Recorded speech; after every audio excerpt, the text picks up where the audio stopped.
Look at this dude. Ring katera si Kuya. Oh. Ya, paper banggain. Ngarang-ngarang sabi na isang sabay. Uy, uy.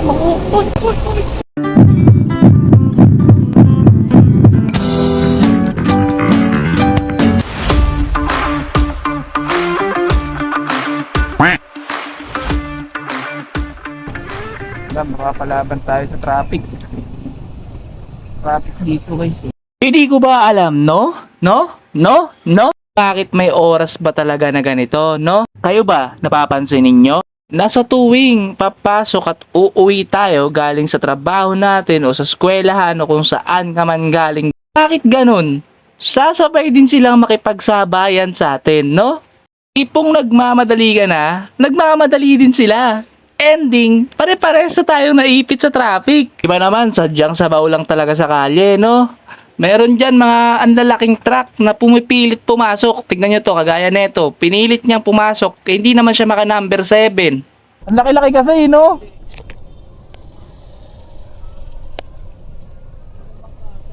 Ang laki-laki, hindi makaka number 7 yan eh. Mga hindi nakakaalam at gustong makaalam, ang truck na nakakapag number 7 is yung nakahiwala yung ulo dun sa katawan, no? Pagka tumikwas yung ulo, gumanon, ay di tawag doon nagna number 7 na truck, no? So may natutunan ka na naman. Ring katera si Kuya.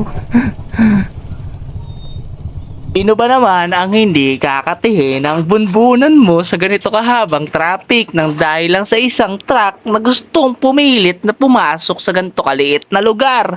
Eh hindi nga siya kasya eh. Hindi niya nga kaya mag number 7 eh. 'Di ba? Wag mo nang ipilit pag hindi mo kaya, no? Kaya ka iniiwan ng jowa mo eh. Hindi ko ba alam kung anong trip nila sa buhay nila at mas gusto nilang nahihirapan sila? Halos lahat ng tao, no, pinagtitinginan sila kasi binilak na nila yung main road na papuntang SM Nova, no. Kawawa talaga yung mga kawawa talaga, tingnan mo naman, oh. Ang haba niyan, muna na dahil lang sa kanya.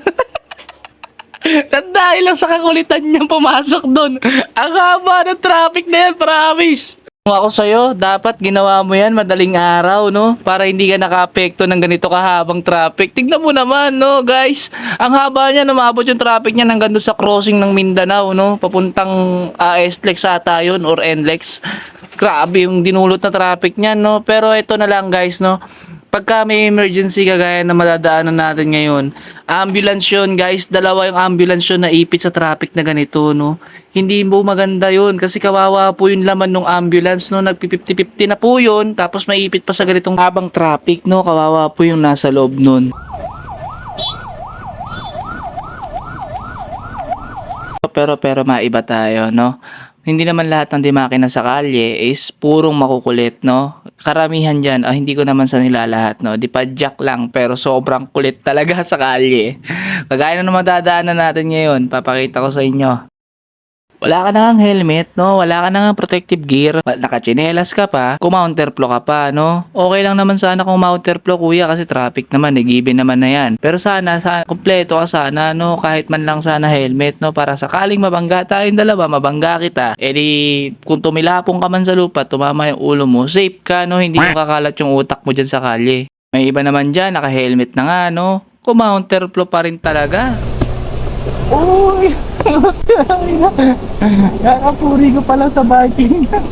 Baka magalit kayo sa akin, no? Ginasabi ko lang yung totoo, no? At sinasabi ko lang to para maging safe tayong lahat sa kalye. Tandaan ninyo, guys, ang kalye, iba-ibang aksidente ang pwedeng mangyari dyan, no? Pwedeng ikaw yung maka-aksidente, pwedeng ikaw mismo yung ma-aksidente, at pwedeng parehas kayong ma-aksidente, no? Kaya hanggat kaya nating ingatan yung buhay natin dahil iisa lang ang buhay natin dito sa mundong ibabaw, gumawa tayo ng paraan. Kasi sino ba naman yung magsuot lang tayo ng helmet, sumunod tayo sa batas trapiko, wag tayong mag-counterflow, no? Ganun lang kasimple yun, guys, no? Nalikha yung batas, guys, para din naman sa atin yan, no? Para rin maging safe tayo sa pang-araw-araw natin dito sa buhay kalye natin.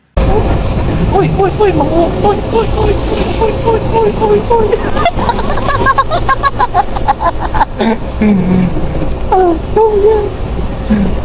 Mukhang nakaspat na mahuhulihin si kuya.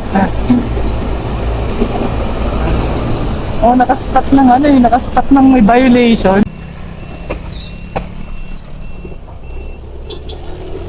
boy!